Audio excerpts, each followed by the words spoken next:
Hello, happy Friday, and Merry Christmas to everybody who celebrates Christmas. Christmas is 3 days away, but this will be my last video before Christmas. So me and all the babies wanted to come on and wish everybody a very Merry Christmas. Those are all the cards that I've shown you already, and then I did get another one. This is from Amanda at Little Reborn Princess. So I'm going to stand that up. Thank you, Amanda. And thank you everybody else for all your very lovely cards. I moved one of my boppy loungers and made like a little card display here next to Maisie, but look at that. Oh, Maisie has taken up reading. She saw Bijanier over there reading and wanted to know what that was all about. So she's enjoying this book that Virginia sent.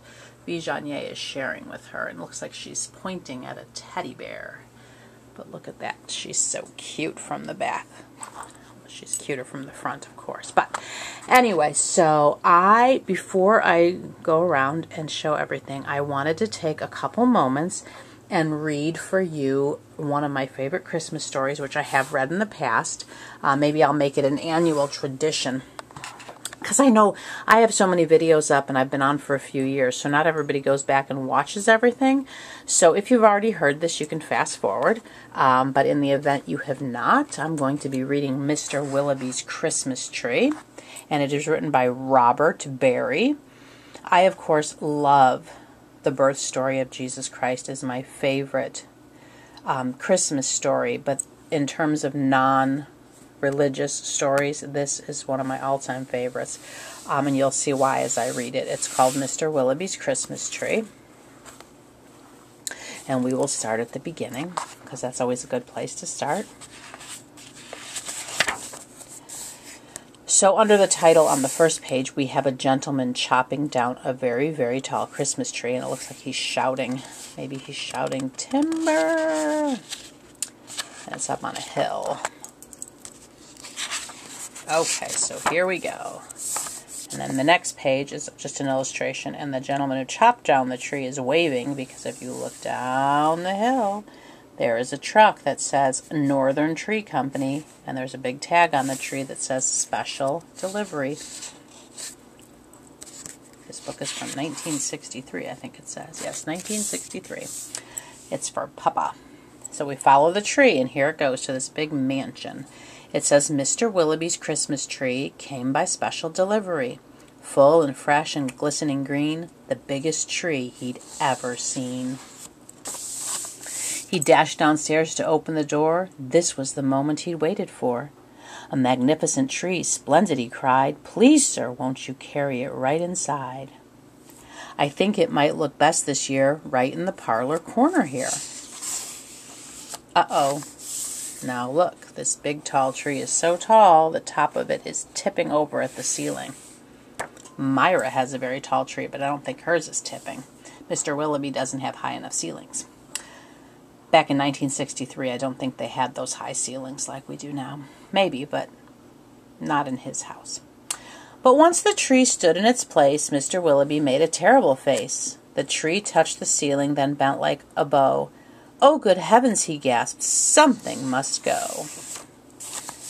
Baxter the butler was called in haste to chop off the top, though it seemed quite a waste. That's great, Mr. Willoughby cried with glee. Now we can start to trim my tree. Look at that tall ladder Baxter is on to get the top off. When the trimming was well underway, the top was placed on a silver tray. Baxter said, I know just who'd be delighted with this Christmas tree. So there he goes on the silver tray, up all the stairs. So it was presented to Miss Adelaide, Mr. Willoughby's upstairs maid. Look how happy she is. Oh, there she has it in her room. Won't this tree be a pretty sight when I've trimmed it later tonight? But the top, oh dear, I'm so afraid, will have to be cut, sighed Miss Adelaide. See, she put it on her round table, and it is touching the beam, and it's tipping over. So with scissors sharp and long, she snipped off the top while she hummed a song. The top was set out the very next day in the back of the house to be thrown away. See, she chopped off the top with her scissor and put it in the trash can with a couple broken ornaments. And there's her kitty all curled up asleep. Oh, her kitty cat was watching on the chair. Uh-oh. You see, it's down here with all the trash out in the back. That little treetop caught the eye of Tim the gardener passing by. He certainly was not about to see that little tree thrown out. So look, Tim the gardener had his wheelbarrow, and he put it in there. He's so excited. He hurried it right home straight away to see what Mrs. Tim would say. Fa la la, surprise, surprise. His wife could not believe her eyes. Look how happy she is. But our house, she said, is so snug and small. I do not believe we need it all. And before Tim had a chance to shout, she cut off the top and threw it out. See, it went out the window.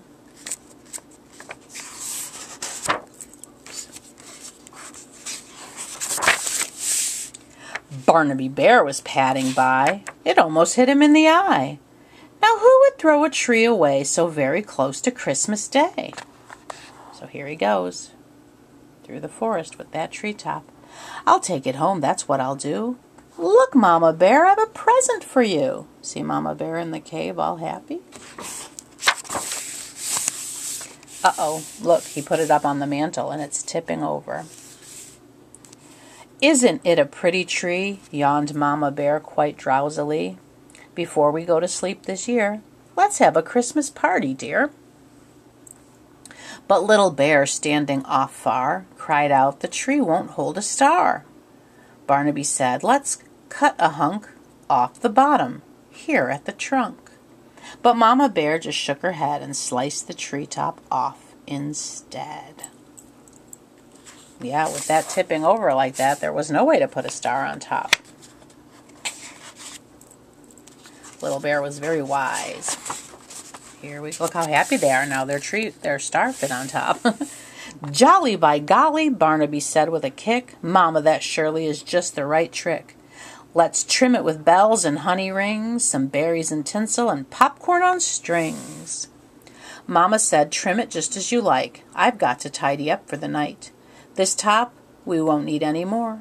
I'll put it just outside the door. Very wise Mama. She passed off the decorating to the boys while she did other things. There it is, laying in the snow. And look who's coming. Later on that frosty night, Frisky Fox came into sight. He spied the treetop, rubbed his chin, opened his sack, and stuffed the top in. See? Bear. Barnaby Bear, that's his little house. Let's see what Mr. Frisky Fox is going to do with it. He scampered home and jumped his gate. This Christmas present could not wait. It's even better than mincemeat pie, said Mrs. Fox with a happy sigh. Look, he's dumping it out of his bag. Uh-oh, look, they put it on their dresser, and it's tipping over. Then the foxes saw that their Christmas prize was just a wee bit oversized. There, my dears, now don't you worry. I'll fix this top now in a hurry. See, she clipped off the top. Did they show if she threw it out? No, they don't show it, but it's back out in the snow. Benjamin Rabbit found it then, just outside the fox's den. It seems, he thought most certainly, Santa left that for my family.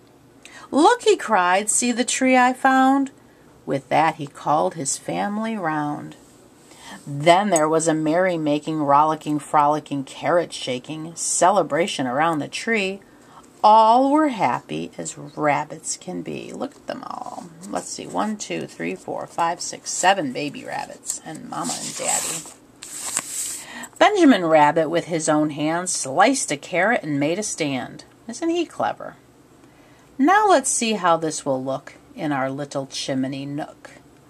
But right away the children cried, look, it's leaning off to one side.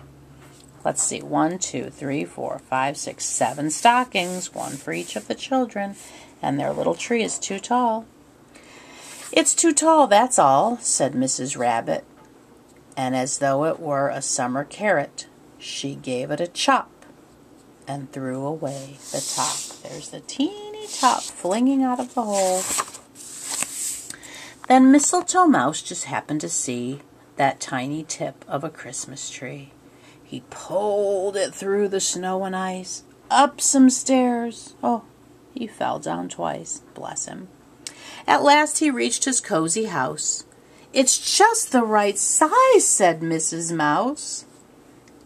Then at the top, if you please, they put a star made out of cheese. How happy they are. Their tree stand is a spool, like a thread spool that's empty, and literally it's like one teeny tip, one little bow. Oh, wasn't it grand to have a tree exactly like Mr. Willoughby?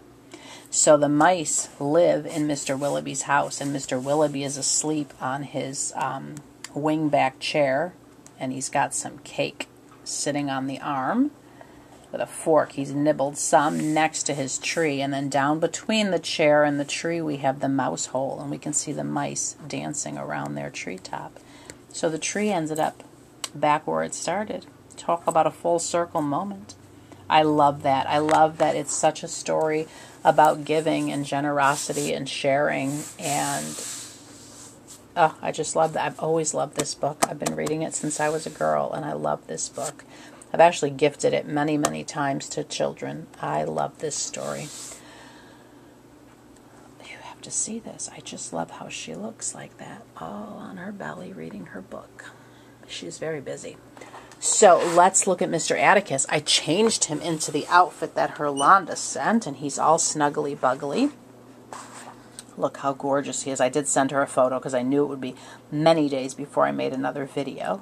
And he's holding a little gray rattle that's like a stuffed toy of a lamb. It's like the head of a lamb, and then there's a ring attached. It's all fuzzy, velvety for him to hold, and he's laying on this oh so soft gray blanket. The blanket and lamb set came from Amanda, and he's waving. Look at him. Doesn't he look gorgeous? He is very regal indeed on his little patch there. And then we'll let her keep reading for now. And there's Miss Anastasia. Anastasia will be going home the day after Christmas. So my next video will be, well, my next video will be her box packing. I don't know if I'll be back before that airs. But again, once she's home, I will put her box packing up. And I have to show everybody, Vijanye got a little gift. She has a little light on her shelf. Can y'all see that? It's got a fairy sitting there smelling a flower. Big butterfly wings. And then if you turn it, the back side is dandelions. I love dandelions. And I love fairies. So we have the fairy side facing for now. So that's her light. I did finally find a light. So the frog moved over into the center of the shelf. I did put him in front, but it just, I don't know, I didn't like how it looked with the fairy jar. So now Vijanye has a little reading light. And there is Zipporah, and there's my Malachi Frogman, and Queen Isabella in her fine gown from Debbie that she made, and Saffron and Sapphira all snuggly buggly. And then over here I did change Abigail and Juliet. Juliet got this lovely dress for Christmas from Auntie Amanda, and I just think she looks so beautiful in it. It is a, it's not quite navy blue, it's a dark blue, and then it has black, let me see, are those circles with leaves? I don't know, black designs all over it with a velvet bow, and I paired it with a black lace bow. Doesn't she look gorgeous? And then I put Abigail in this black pant and shirt set that has like a silver trim. It closes like a kimono does, but the pants are like bell bottoms and the sleeves are bellish. They're wide and they have silver trim, and then there's a big silver bow on the side. You can kind of just see it sticking out from under her arm. And she has a little hair bow in that is white and organza with black polka dots. These two are thick as thieves, let me tell you. Juliet says hello to her goddess mama Judy. Yes. And, oh, this lovely artwork came from Amanda. Look at this beautiful tree she colored. It's like on canvas. And it's all the bright colors that y'all see my baby's wearing. There's yellow and hot pink and red and black and green and turquoise and purple and chartreuse. I mean, just beautiful. And then she wrote all the names of my babies around the tree in gold. Can you see that? There's Genevieve, Abigail, Saffron, Queen Isabella, Vijagne, Malachi, Sapphira, King Atticus Finley, Zipporah, and Juliet. Isn't that beautiful? So let me step back a little. I hung it under those. And Abigail and Juliet like that view. They have that beautiful color artwork to look at. And of course, we can't forget Miss Genevieve. She is going to send a great big kiss and hug to her Mama Chiquita. She says, "Merry Christmas, Mama Chiquita." And we will have Juliet send a Merry Christmas to her Mama Judy, who made her. She's so beautiful. And let's see, we will have Miss Anastasia send a big kiss to her mommy. And she says, "I'll see you next week, Mommy." Oh, she's so snuggly beautiful. She'll be going home next week. And then we're going to... All right, Maisie girl, I'm going to have to give you a little flip. Let me move that blanket that you were propping up on. Tummy time's over, my dear. I know, you can go back to it in just a moment. I'm going to take your book because you have to wish your mama a Merry Christmas. Yes, you do. So she sends her mama a Merry Christmas. Look at that face. Oh, I tell you what. And we would like to tell everybody to please have a very, very Merry Christmas and enjoy your time, whatever you do. We're going to be having a quiet Christmas this year. It's going to just be my husband, my mother, and myself, which I'm really looking forward to. I'm going to miss having everybody, but you people just couldn't make the journey, and so we're just going to have a quiet Christmas. We'll be cooking. It's been a busy week. Yesterday was baking day. As I said, we always have a birthday cake for Jesus, and rather than normally I make a full-size cake, like a 3-layered huge cake, but because it's only the 3 of us, I opted to make just an 8-inch cake for us. But I did make the full amount of cake batter. I make my cakes from scratch, and it was a chocolate cake. And I made that, and then it made the 2 8-inch cakes and 24 cupcakes. So this morning, because I needed to drop my car off for service today, I had a 9 o'clock appointment that I had made. So my mom and I were up at Dark100 and left right after my husband, and we went and got our last few minute things because we needed some fresh things for our menu that I didn't want to buy before today.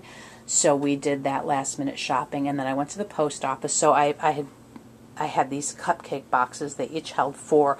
I really wanted to find cupcake boxes that held 6, but I could only find one that held 4 or held 12. So I bought the 4s, and then they were just craft brown paper boxes, but the top was clear, so you could see down in there. And then I decorated them with nativity stickers all the way around. And so I gave all 3 of the ladies at the post office one this morning. Only 2 of them were there, but they were going to give the other lady one. And they were so sweet. We chatted for a while, and I just said I wanted to thank them for always taking such good care of my babies and being so kind. And she's like, "Oh, it's our pleasure, and we're so intrigued by your babies. We just love them." So they were very sweet. And then I was going to give one to my mail carrier, but I missed her today. Hopefully I'll see her tomorrow. And then I'm going to give one to my mechanic. My mechanic, actually, I take my car there, and then he drives me home. And then when my car is done, he'll come here and get me, and I'll take him back. So I'm going to give probably him 2. I'll give one for him, and then he's the owner of the shop who does the valet. But I'll have him give one to the actual person who worked on my car. So. But anyway, so it's chocolate cake, and then I made a truffle filling, which is you melt the Lindt truffles. I use the red ones in a double boiler, and then I add carnation sweetened condensed milk to that, and then you put it in the fridge till it kind of sets up. And so I put that in the centers of all my cupcakes as well as between our layers of cake, and then I make my own icing, and it's brownie batter icing, and so I made that, and that's what I put on top. Sometimes I do chocolate, but this time I did the brownie batter. It's not quite as sweet as a chocolate would be. It's actually the cake I made, it's not super duper sweet, but the truffle filling is quite deluxe. So anyway, so we did that yesterday, and I'm not baking all the cookies and stuff I normally do when all the family comes, because we just won't eat it. We really won't. And so our cake is made and put away for Christmas, and there's still 4 more cupcakes. I bought 6 boxes. They came in packs of 3, so I ended up having a couple extra, and my mom and I did split 1 cupcake yesterday because we had to taste them, you know. We don't want to give away food that doesn't taste good, so we did have to taste one. So we've just been busy. We've wrapped all our presents. All the gifts are under the tree now, and today, of course, was Friday, so you can hear my dryer. I've got my last load drying. My house is clean. So once we go get the car, I think it was a little after 2, I think, when I started my video, because I called him just around 2, and he said it would be about another hour. So that's good. So we'll have a little time. I'll ask my mom if she needs anything else in town, and maybe we can, you know, if there's anything else last minute she needs, we can go do that. But other than that, I think we're just going to go get the car and come home and call it a day. Let's see what else is going on. So gifts are wrapped. Tomorrow I'll be doing some cooking, some preparation cooking for Sunday, because we're going to celebrate on Sunday, because my husband does have to go to work a little bit tomorrow, and then he will have to go on, unfortunately, Christmas Day in the evening. He may not go in, we're not sure. So rather than, you know, deal with any of that, we're just going to celebrate on Christmas Eve, because he'll for sure be home that entire day. So that's the plan. I'm just trying to think if there's anything else that's going on that I need to share. But I think that's all. That is all I can think of. But I really wanted to come on before Christmas and tell all of you, the lovely, lovely ladies who I only communicate with through YouTube, how very much I love and appreciate your support and your coming by my channel, and just cherish you. And I wanted to wish you a Merry Christmas if you celebrate Christmas, and have a blessed day. The gentleman at the grocery store earlier in the week, he was bagging my groceries, and I told him, have a Merry Christmas. He says, well, I'm going to be alone for Christmas. And he goes, but that's okay. And I said, are you okay being alone? Because I thought, well, I'll invite him over here. He's like, no, actually, I'm okay being alone. And I would be the same way. I'm somebody who I'm okay alone. So if you're alone, don't be sad. Just enjoy the day, and I hope you have a nice meal for yourself. And if you're with your family, if you're traveling, please, please, please be safe. We still have not had any snow here, praise the Lord, but they are calling for snow for us on Christmas Eve, between 1/3 of an inch and an inch. And then I looked at like the 30-day forecast, and that's the only day. And to me, that if we ever get snow look at how sweet my frog man is. If you're going to get snow, that's the day I want it. So, and we're not traveling on that day. But if you are traveling, please travel safely. If you're running late, don't rush. Nothing is more important than your life. I always figure if I've done everything within my power to try to be somewhere on time, but if somebody who's traveling with me takes a little longer in getting ready, or if something happens before I get out of my house that, oh, I suddenly realize I have to do something, I always figure that's for a reason. And while I don't like to be late, because I was raised to be early is to be on time is to be late, I always figure when things like that happen, they happen for a reason. Perhaps I avoid being in a car accident that happened or something. So just enjoy the weekend. And if you're somebody who gets stressed out over cooking or stressed out over the holiday, you just take a step back and really just enjoy the magic of Christmas.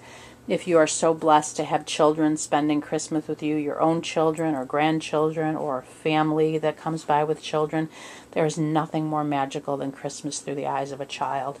Do enjoy that blessing if you have it. And this is me rambling to wish everybody a Merry Christmas. So the point is, have a very Merry Christmas. Be blessed, be safe, and remember to find your joy. And remember the reason for the season, which is Jesus. Without Jesus, we wouldn't have Christmas. We really wouldn't. I know it's a man-made holiday to honor his birthday, but if he never came to earth, we wouldn't have Christmas. So we are very, very blessed and thankful that we get to celebrate the birthday of Jesus. All the babies send you a Merry, Merry Christmas and a fa-la-la, and we will see you hopefully soon. Hugs, love, and blessings from all of us here at Kymberlee's Cocoon. Thank you again. Bye-bye.